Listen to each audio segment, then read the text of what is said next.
A Link to the Heart, Chapter 2. Kakariko Village had grown a lot over the last 10 years. The once sleepy hamlet sitting in the foothills of Death Mountain had swelled from a collection of stone houses into a bustling township. Traders from lands beyond the mountains came to barter their wares, as did the Gorons, those belligerent stone creatures who lived in the inhospitable high crags. Kakariko has become the meeting point for them all, and trade was booming.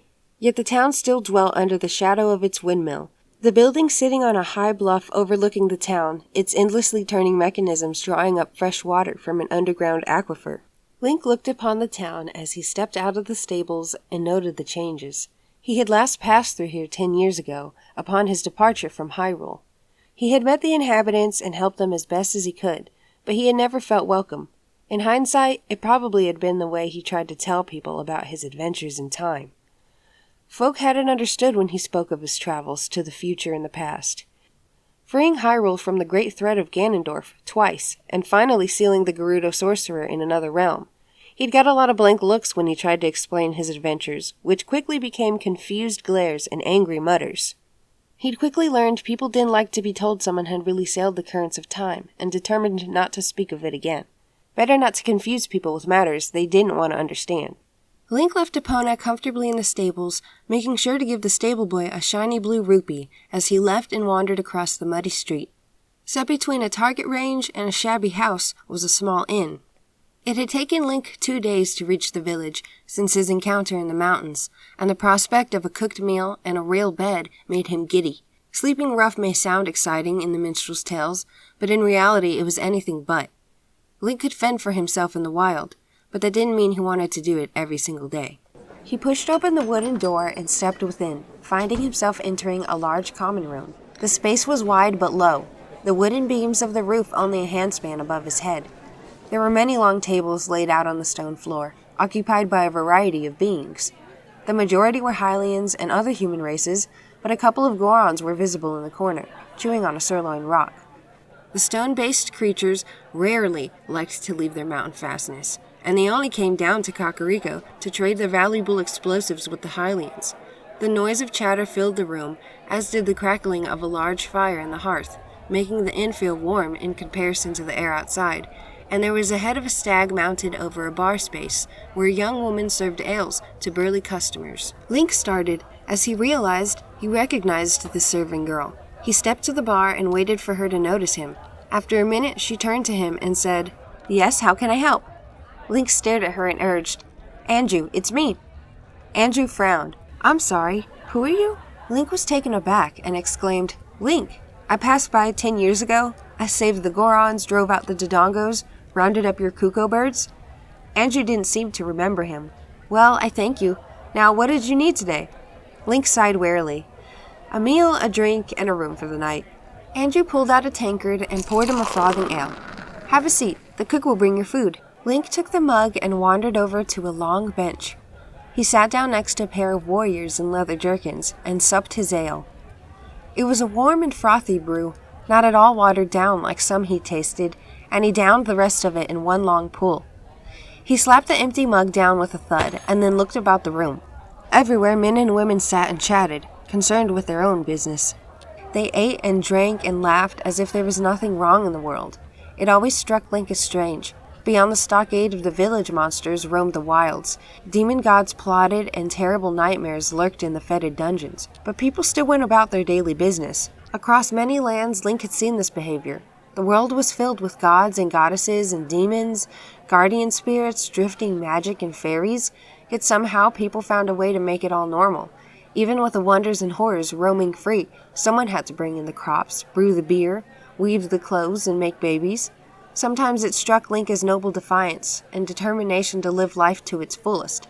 At others, it seemed to him willful blindness and an expectation that someone else would deal with the problem.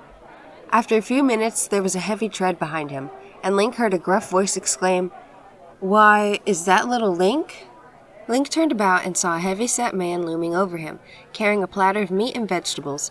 He was a jolly man with a broad mustache and beefy arms, wearing a stained shirt, with braces holding up trousers below a sagging belly. The man was grinning ear to ear, and Link started as he exclaimed, "Sean?" "That's me."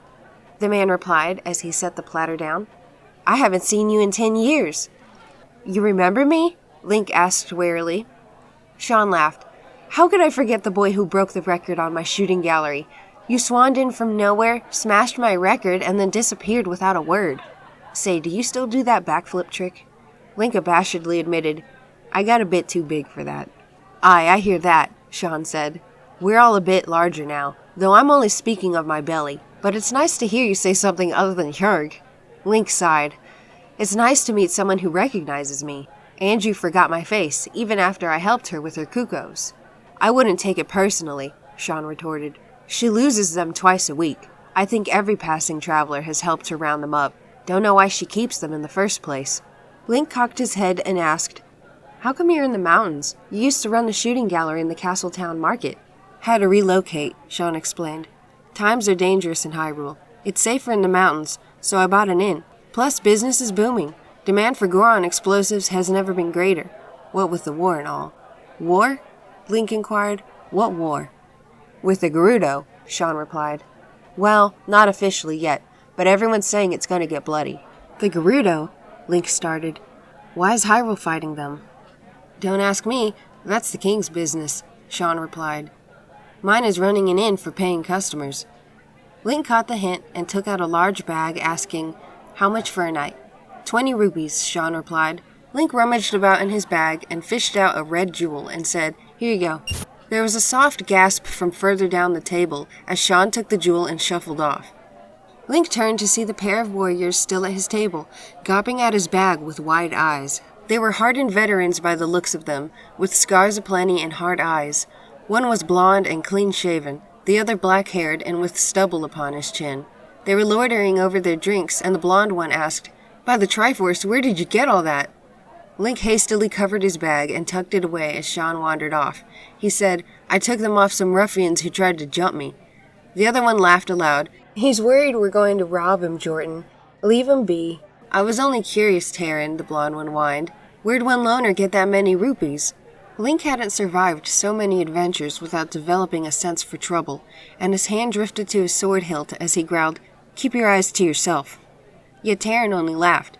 No need for concern, friend. We're sworn Hylian knights. Look, see for yourself. The pair pulled up their sleeves to reveal the royal crest of Hyrule tattooed on their biceps, the 3 golden triangles eerily similar to the mark on Link's hand, though his was far more extraordinary than they could ever know. Still, Link was reassured by the sight.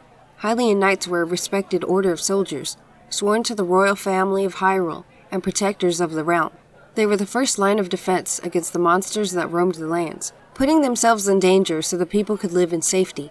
It was thanks to the bravery of men like this the people of Hyrule could have their normal lives. Link took his hand off his sword. My apologies for doubting you, good sirs. Think nothing of it, Taran replied, waving a hand in the air. We don't look at our best. We've been up here hunting monsters for months. My little brother and I haven't seen a bathhouse in ages. Link quietly informed them. I saw a couple of Stalfos up on the slopes, not 2 days ago. Eagerly, Jordan inquired, Did you see where they went? Into the ground, Link answered. I destroyed them. By yourself? Taran commented. I'm impressed. Is that where you got the rupees? Jordan asked.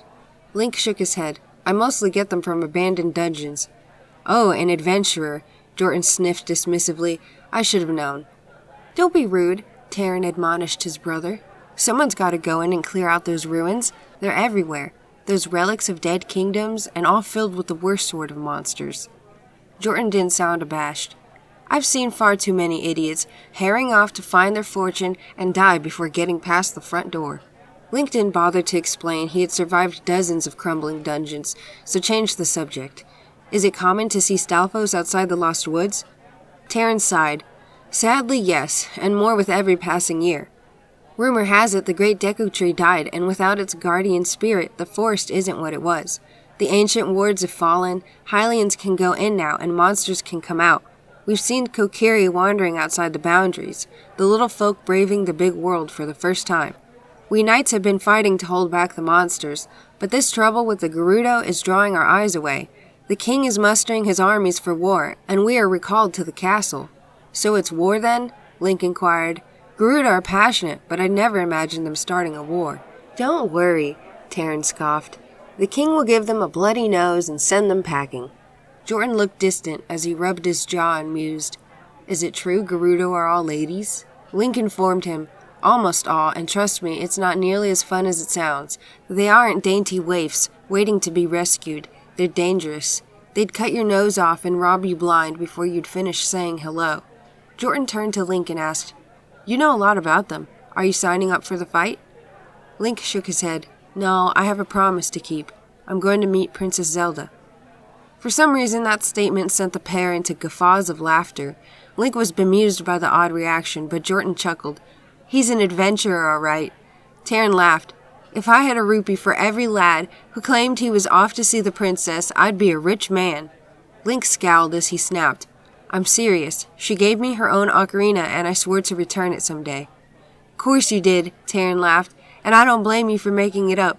They say she's the most beautiful lady in the kingdom, regal and stunning. Half the lads and the knights think they're in love with her. Jordan added, They say she's a powerful enchantress. She can see into distant lands and read the past and see the future like a book. She speaks with the great fairies and knows the secret of the Triforce. She foresaw this war coming before anyone else did. Link realized they weren't going to believe anything he said, so demurred. Anyway, I need to visit a girl on Lon Lon Ranch on the way. Taryn beamed. Then we should come with you. The roads aren't safe and it's barely out of our way. Link frowned as he countered. There's no need to trouble yourselves. Taryn, however, insisted. Don't be silly, it's a lonely road, and we'd enjoy the company. Jordan added, Besides, a man with that many rupees shouldn't travel alone. From their grins, Link knew there was no point in arguing. They would tag along regardless. They may not be thieves, but he was sure he'd be paying for room and board on the road. Old soldiers had a knack for getting other people to pay for things, but after his long journey he couldn't deny he would enjoy having someone to talk to. It was only 5 more days to Lon Lon Ranch, and he could afford 2 more mouths, so he nodded in agreement and tucked into his meal. Jordan picked up his tankard and guzzled it, but Taryn leaned over and in a quiet voice whispered, If you're serious about going to see a girl, then there's a barrel of clean water behind the inn. You might want to dunk yourself before we set out. Link paused and slowly sniffed his collar, causing him to wince slightly. That bad? Taryn whispered, Let's just say you smell like someone who's been scrambling about in moldy dungeons. Girls notice that sort of thing. Link hadn't noticed, but then after a few weeks one never did. He decided to follow the advice and said, My thanks. See? Taryn beamed. We're already making ourselves useful. This is going to be a beautiful friendship.